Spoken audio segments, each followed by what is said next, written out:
Good morning. I am M.Renukadevi, Assistant Professor from Computer Science Engineering Department. Today I am going to take about operating systems. Now I am going to take a topic about scheduling algorithms. Before moving to the topic, we should know what is process. Process is nothing but the program in execution is known as process. Okay. Next, we are going to know about scheduling algorithms.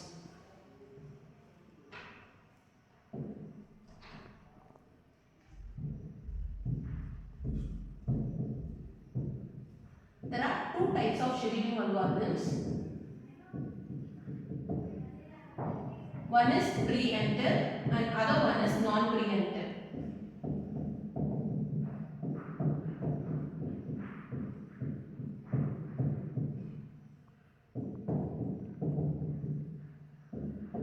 The preemptive scheduling algorithm is nothing but it's a time required for a process to complete its execution until it is based on the highest priority. When the process comes with the highest priority, it enters first. That is called as preemptive schedule algorithm. That is, it breaks the chain. Okay. Next is non-preemptive scheduling algorithm. In non-preemptive scheduling algorithm, the process once it starts its execution, until it completes its execution, it will not allow any other process to enter the CPU. Okay, this is the difference between preemptive and non-preemptive scheduling. We are going to see about first come. The first scheduling algorithm is first come first serve. Now we will see a problem in it.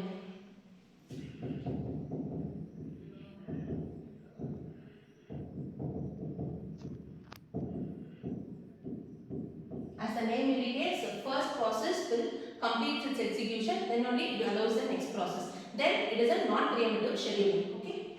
Now the problem. Here the problem is, in this problem they gave the process ID, burst time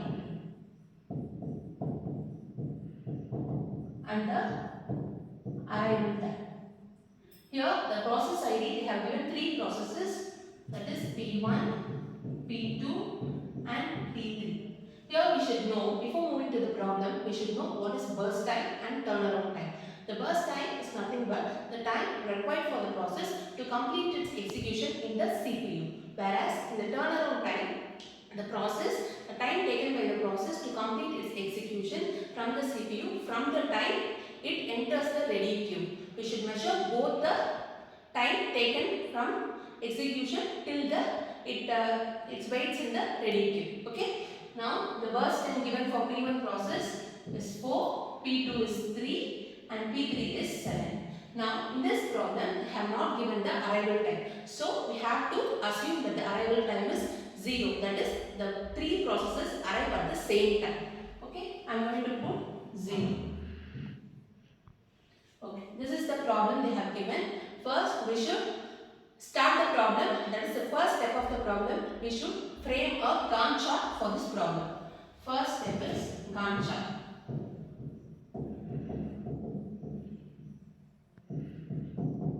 In the Gantt chart, first we have to add the processes. That is, we have three processes in this problem. So I am taking P1, P2 and P3. Since it is a first come first served process problem, I am giving importance for P1, after that P2, after that P3.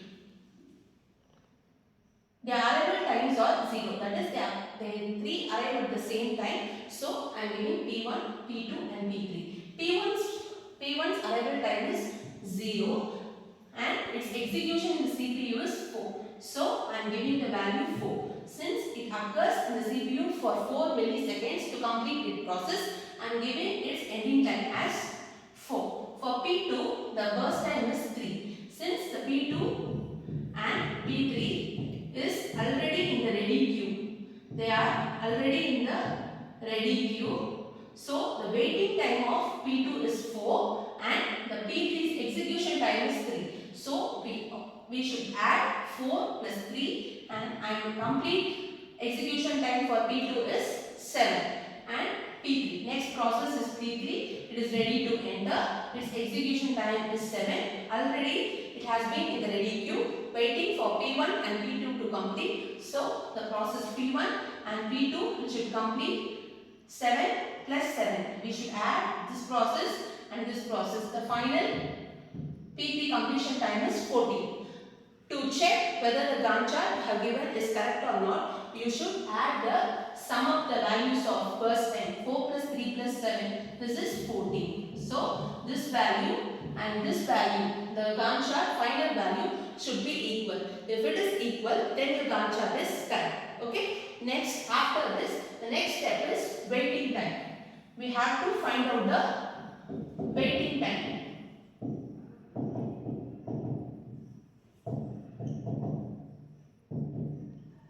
The waiting time of the process in an easy manner, we have to see the left side, that is left index of the process for the waiting time. P1's waiting time is 0. Since it does not wait, the CPU was free when the P1 enters. So the waiting time for P1 is 0. You have to see the left index. For process P2, it has been waiting 4 milliseconds since the process P1 has to complete its execution. So the P2's waiting time is 4. Next one is P3. The P3's waiting time is 7 since it waits for P1 and P2 it's completed its process. So the P3's waiting time is 7. So the average waiting time is the summation of P1 plus P2 plus P3 divided by the total number of processes in this problem, that is 3. That is 0 plus 4 plus 7 divided by 3. 11 by 3 equal to 3.6 milliseconds. 3.6 milliseconds. Okay, this is the waiting time for this problem. Next, we have to calculate the turnaround time. For waiting time, having seen the left index. For turnaround time, you should see the right index. That is, what is turnaround time? That the process, the time required for the process to complete its execution until it starts from the ready queue. Okay, first one P1. The P1's turnaround time is, we have to see the right index. P1's turnaround time is 4 milliseconds. Next one P2. The P2's turnaround time is 7. Next P3. P3's turnaround time is 14. That is the total time taken for the process to complete the turnaround time. Next for average turnaround time. How to calculate average turnaround time? The same procedure we done for waiting time. That is 4 plus 7 plus 14 divided by 3. Divided by 3. This is the problem for non-preemptive scheduling. First come, first serve. I think you have all understand it. Now we are going to see another problem, that is type 2 for FCFS algorithm. In that before problem have given the arrival time for the same time for every process. Now the arrival time is given. That is, they have given the arrival time 0, 1, 2, 4 and the processes, here I have taken 4 processes. First step is to frame a Gantt chart for this problem.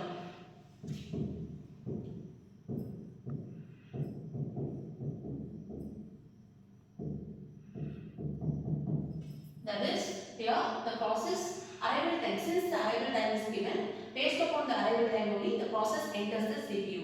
First P1 arrives at the time 0. So the first process enters this P1. Its arrival time is 0. Here the burst time for P1 is 5. So 5 times the P1 is getting executed. So until P1 executes, the P2, P3 and P4 waits in the ready queue. Okay. Now since it has the 5, since it is execution time is 5, you comparatively you see the arrival time, that is 1, 2, 4 comes inside 5. That is they are lesser than 5. So hereafter you should not see the arrival time since all are present in the ready queue. Okay. Next execution is P2. P2's burst time is 3. it arrived after P1. So P1's execution time is 5 plus the 3 is 8. Next one is P3. P3 enters the CPU. Its burst time is 3. Already its P2's complete execution time is 8. So we have to add 8 plus 3 is 11. Next P4.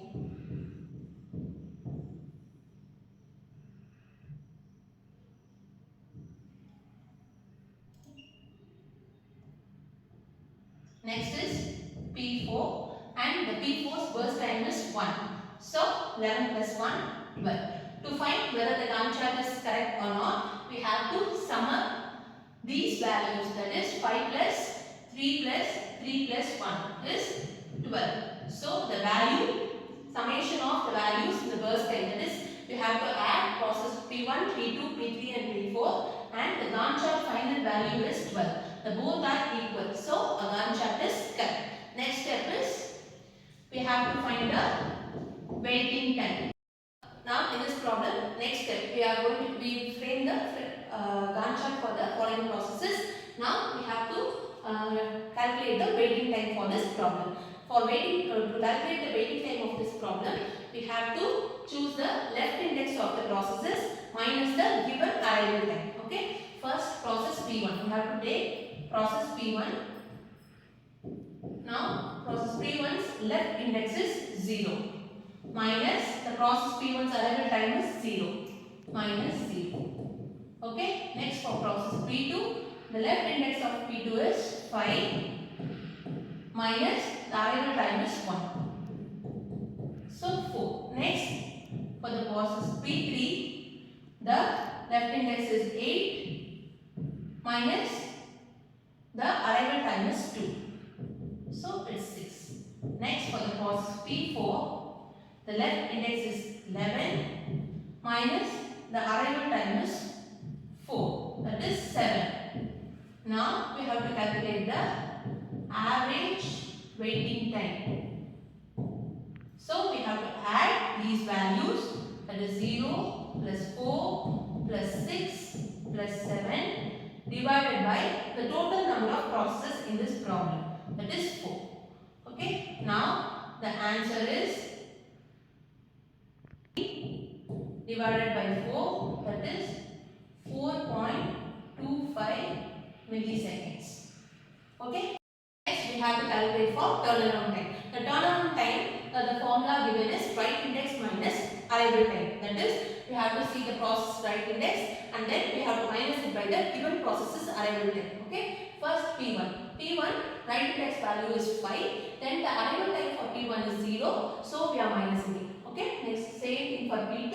P2's write index is 8 and the arrival time of P2 is 1. So we have minus it and we have got the answer 7. The waiting time of P2 is 7. Sorry, the turnaround time of P2 is 7. Next for P3, the right index value is 11 and the arrival time given is 2. So we have minusing it and we are getting the answer 9 for the P3 process turnaround time. Next for P4, the right index is 12, the arrival time is 4. By minusing it, we get the value 8. But for finding the average turnaround time, we have to add these values. Add these 4 values divided by the total number of process 4. Finally, we get the answer 7.25 milliseconds. Okay.